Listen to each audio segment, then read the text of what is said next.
Hey friends! Welcome to the Drug Prevention Power Hour, where we empower leaders in youth drug prevention. After creating a student-led movement hosting epic drug-free events across the nation, your host, Jake White, dedicated himself to making the prevention field more fun, impactful, and relevant for today's youth. So if you're in education, counseling, public health, prevention, or just a caring adult looking for strategies to protect your kids, we hope you subscribe and learn from every show. Coming to you from Jake White and his team at Vive 18, enjoy this episode of the Drug Prevention Power Hour.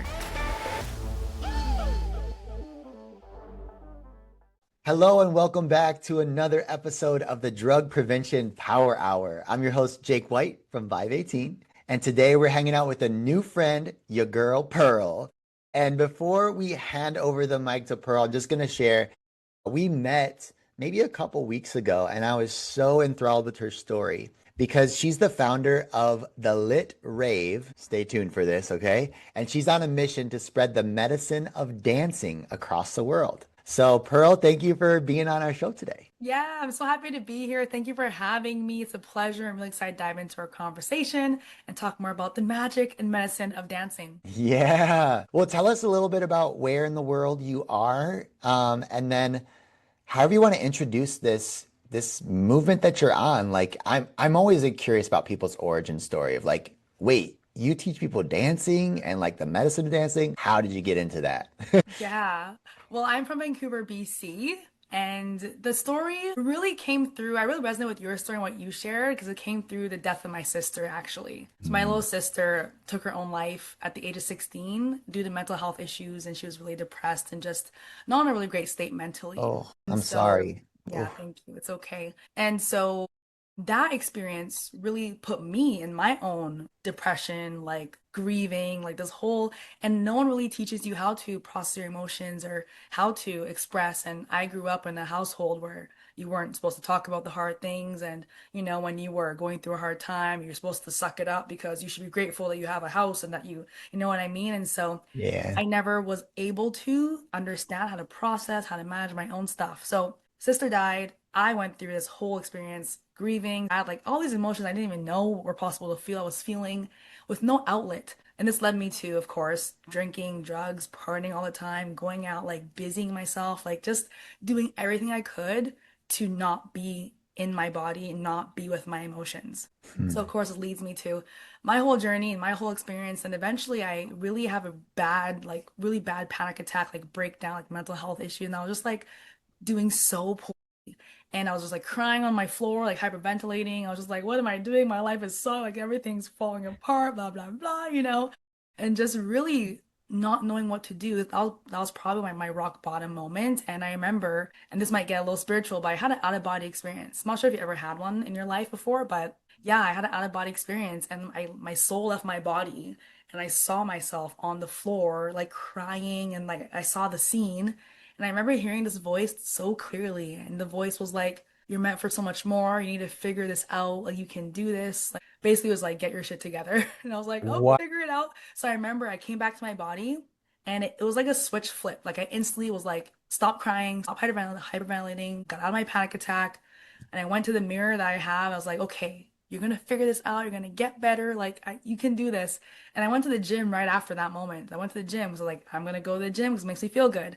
And then I started to dedicate my life really to studying neuroscience, studying the body, studying somatics, studying how we can process our emotions, studying the nervous system, like all the things I didn't know about. And this is how now led me to really realizing dance is one of the biggest things that shifted me in processing my grief and sadness. And understood how to use movement to really work through the things that are stuck in the body and the energies that need to be shifted. Because I tried the therapy, I tried the mindset work, I tried all the things, and it didn't really land for me until I started using dance and movement to unlock that for myself and to heal. And I was like, holy shit, like this was so amazing for me. So now I teach others how to move and connect to their bodies and process any emotions through movement and dancing in my events, also my coaching. So that's kind of my story in a nutshell. That's incredible. Wow. So I think what's interesting too, there's a point in your story when you have this realization that you have to do something different and you literally hear a voice. That is amazing. Yeah. Somebody's looking out for you, Pearl. That's Yeah, I'm very incredible.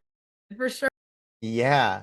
I think that there's also though a moment when you're like, I need to change. I also need to learn all about my brain and neuroscience. Was there something that told you like that was going to be fun or that was going to be your new thing? Like, how did you decide that that was what you were going to dive into? Yeah, I just was kind of intuitive because I was in such a low place mentally, and I was like, my sister was also in such a low place mentally. I remember Googling, like, what causes depression? I Googled what causes depression. I started reading about all these things. I was like, oh, okay. And I was like, well, what's the solution? Like, what prevents it then?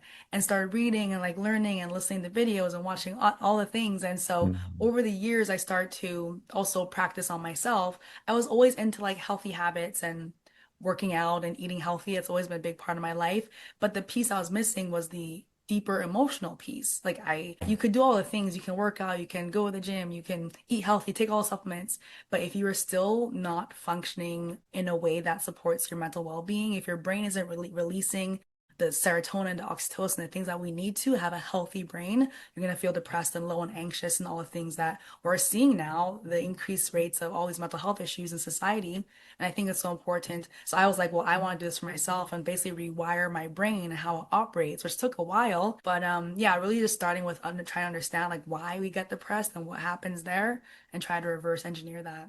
Wow, that's that's fascinating. So it's just like a moment of curiosity because, right, I'm looking for answers, I'm searching for answers, and then kind of going down that rabbit hole, which has Exactly. led to something incredible today because you're leading this fun movement, which I, of course, resonate with so much.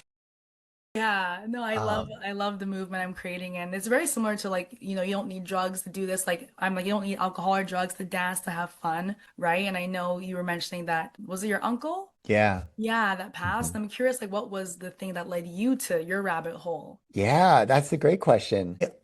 Also went on Google. I remember in college, I was like Googling, why does everyone, I think I put like everyone need drinks to have fun, or like, does everyone need drinks to have fun? And it came across this statistic, which now I know is called the social norm statistic. And it showed that not everyone was drinking. And I became really curious about that and was like, wait, there's people out there like me and who probably feel alone on the weekends, just like me, and they don't have a place to go to make friends, and they feel weird about making a healthy choice, probably just like me. And so that became the catalyst to say, shoot, well, if all these people are probably waiting for somebody to step up and take action, then it's never going to change if I keep waiting for them and they keep waiting for Yeah. me. I'm gonna. And then the house party thing was just like, it's dirt cheap.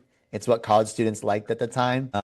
So I went for it and I'm spoiled that it went so well right away. But I think some of the answers had already been embodied and who God was creating me to be. And I was like, I kind of had a head start in building a social movement because I was practicing all these social things. And that's another thing what I love about what you said was that like you talk about movement being medicine and Yeah. that our body needs it for all these things going on in our head because we think of exercising our muscles and it makes sense we know these moves to do it at the gym, but it makes sense that we also have to exercise our social skills and getting dopamine and serotonin in healthy ways. And if we don't exercise them, we won't have a good muscle. And our brain is like the most Yeah. important muscle in our entire body. It governs all the others, yet Exactly. we ignore it sometimes.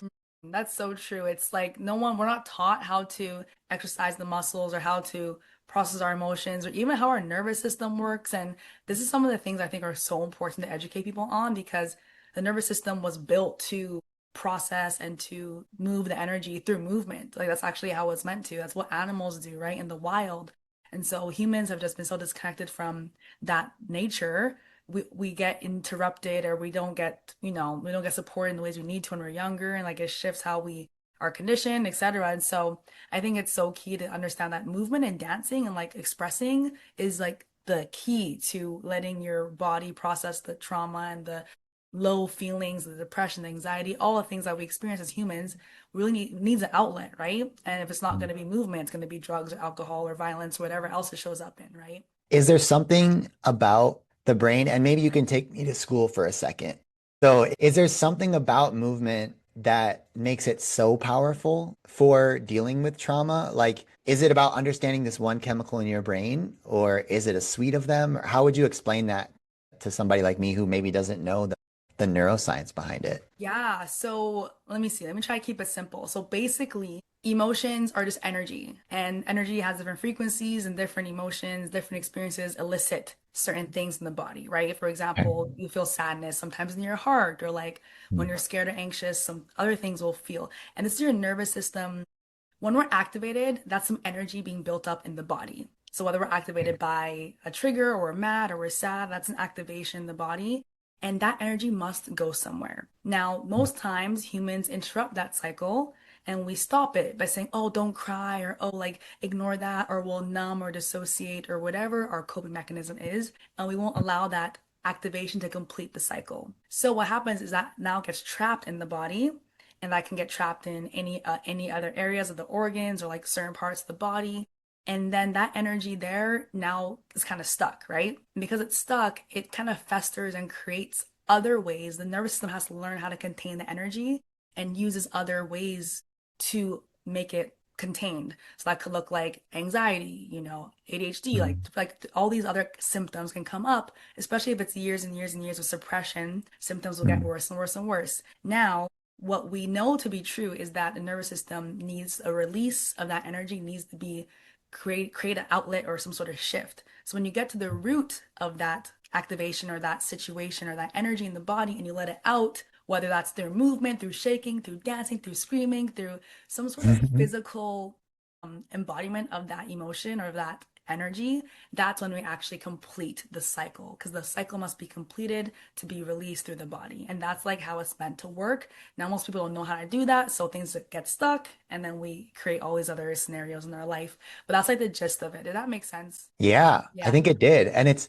because you're thinking about physics too, of like the energy, what is it, it's never created, it's like stored. I'm not Yeah, a it's either science person, but destroyed. Yeah, destroyed. It's either like shifted or like something like that. I don't know the quote, but yeah, yeah, energy can't be see? destroyed. It's just like moved or something, transformed or anyway. Yeah, we both kind of know what we're saying on that one. But you definitely know about, right, your expertise. I know about mine, but that's kind of in the middle somewhere. Exactly. Yes. Yes. But yeah, I'm tying it back to some things that I learned back in school. And it's like, okay, this does make sense. And it could see how one thing would cause the other. And if you don't have a healthy outlet, you might go to an unhealthy one because you literally you want to get rid of this emotion or you Create the want to body. work Yeah. through it. Hmm. Um, but having a healthy way to do it. And so take us to your movement now, because you've chosen dance as your, can you kind of tell us, I mean, what is your movement? What do you do?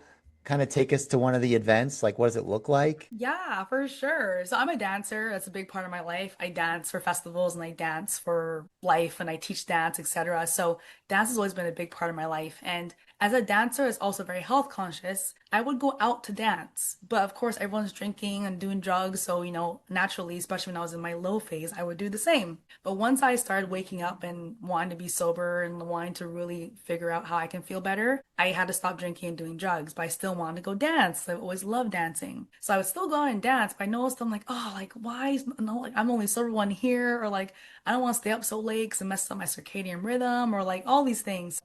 I want to create a space for people like me who love dancing, who are sober, and don't want to go out, don't want to stay out late. So I started to create, okay, I'm going to create this. Initially, it was called Bio Rave because I'm into biohacking. I changed it to Lit Rave because Lit Rave works more with my community and the coaching I'm doing as well. So as I started these events, I was like, I just want to have a space for people to dance and come into the space and just be open and be free. But it wouldn't always look like that. People would come, but they wouldn't necessarily like dance and be super free and be open.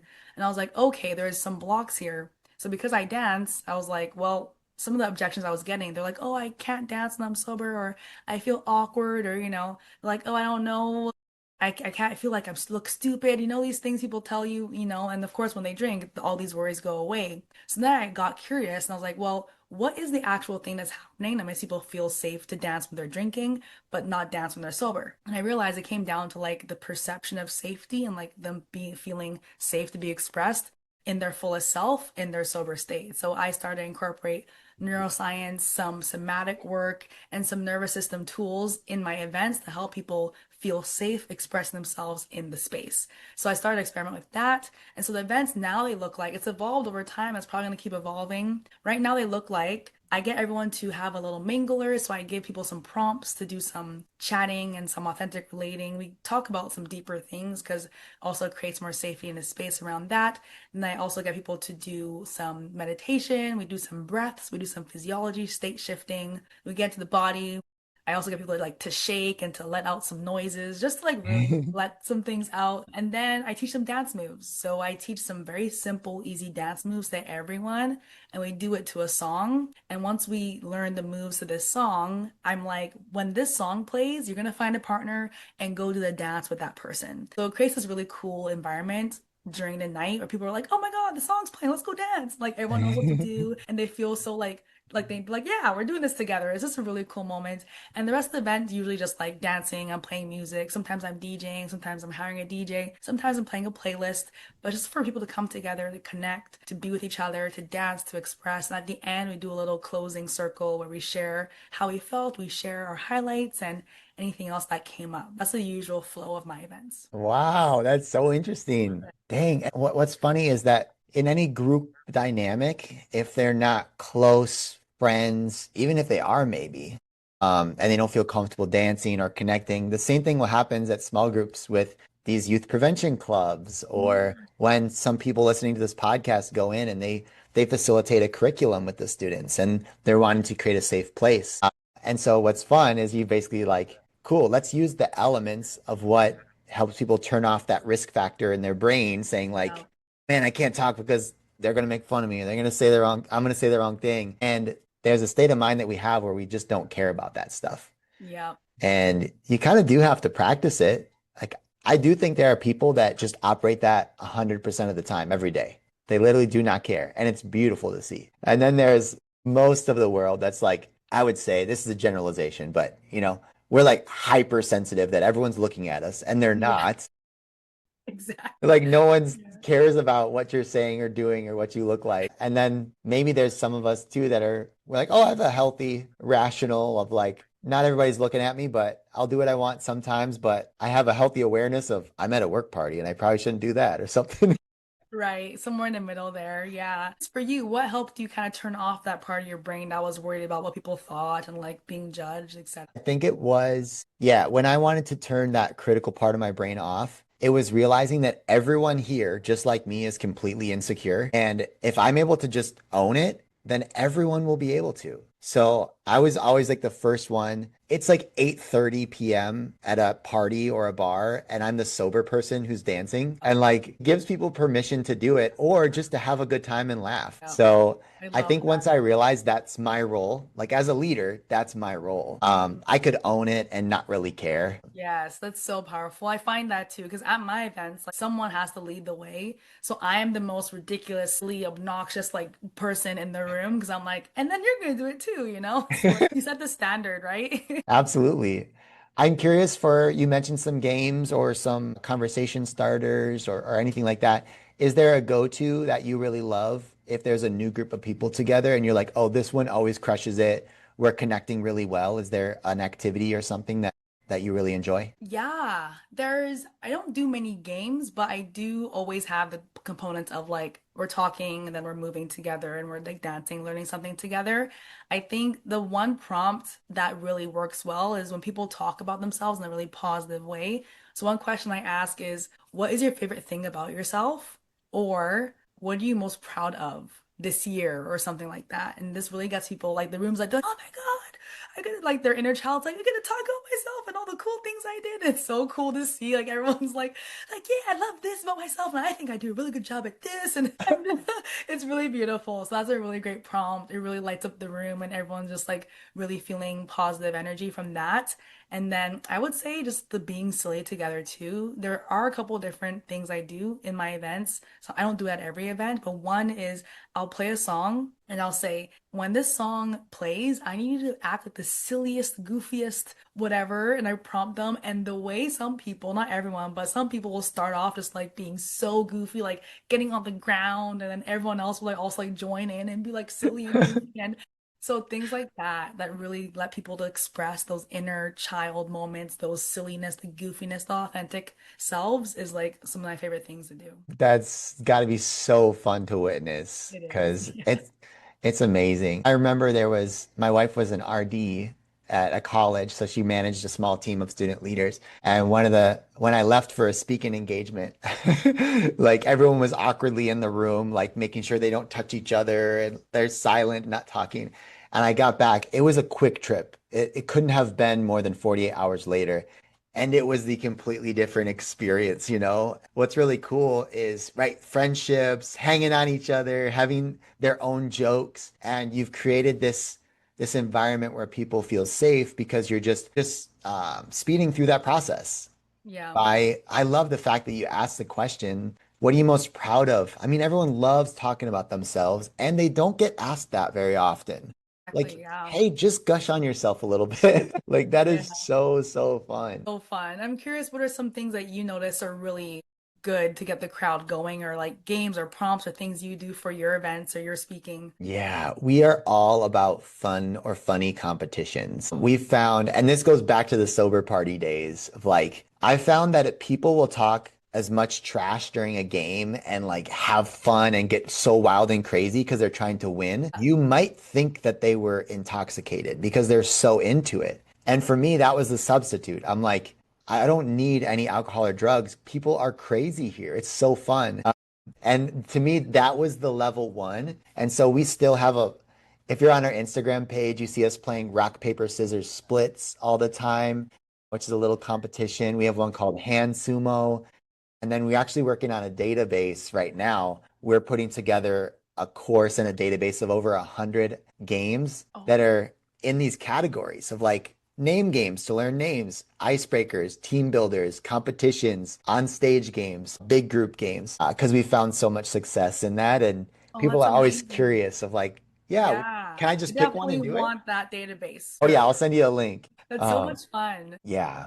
Well, Pearl, this has been awesome. I want to leave people with some information about you so they can check out your platform. So, step one, is there a way for people to get involved yet or see what you do? And then two, how can they get in touch with you? Yeah, so get involved in terms of like just like attending or just seeing what I'm doing or Either way, like if you got, 100 people here who are probably excited about you, yeah, how can you learn more about you? And if I don't know if there's a way to go to a dance, or do you got to be in Vancouver? I do. I have hosted them once. I've hosted them in another city, and I'm open to doing events. Like the goal is to bring my lit rave as many places as possible. But so you can follow me on Instagram. I have two. One is at Pearl Cicci, which is PearlCicci, and my lit rave is at the lit rave. Also, that's my Instagram there, so you can check me out there. Feel free to message me, DM me. I always love connecting with people who are on board with the mission and want to do cool things. And then yeah, if you want to have an event, let's talk about it. 'Cause I would love to expand and get more people experiencing the magic of dance and connection and fun and yeah, doing it in a sober space. So that'd be really great. That's awesome. Well, I'm going to give a shout out to Jacques Martiquette for Yeah. introducing us. If you were on the episode with with like the sober scientist, or he went by this one name that was, I think is the name of Party our scientist. the party scientist. Yes. If you want to catch that episode, we owe this awesome guest to Jacques that he could introduce us. And yeah, go and check out Pearl Cece and the Lit Rave on Instagram. Check her out. And then yeah, Pearl, if you need anything, you can hit me up. I love what you're doing. It's so, so fun. And for everyone listening to this episode, I just want to say thank you for doing the work that you do. We know that it's heavy sometimes. We know that you don't always get to see the evidence of the change that you make, but we love you. Keep going, and we'll see you next Monday for another episode of the Drug Prevention Power Hour. Thanks for listening to this episode of the Drug Prevention Power Hour podcast. If you love the show, make sure to leave a review and share what you've learned. And if you need help reducing substance use among youth by educating and engaging students in prevention, visit vive18.com for more information, tools, and resources.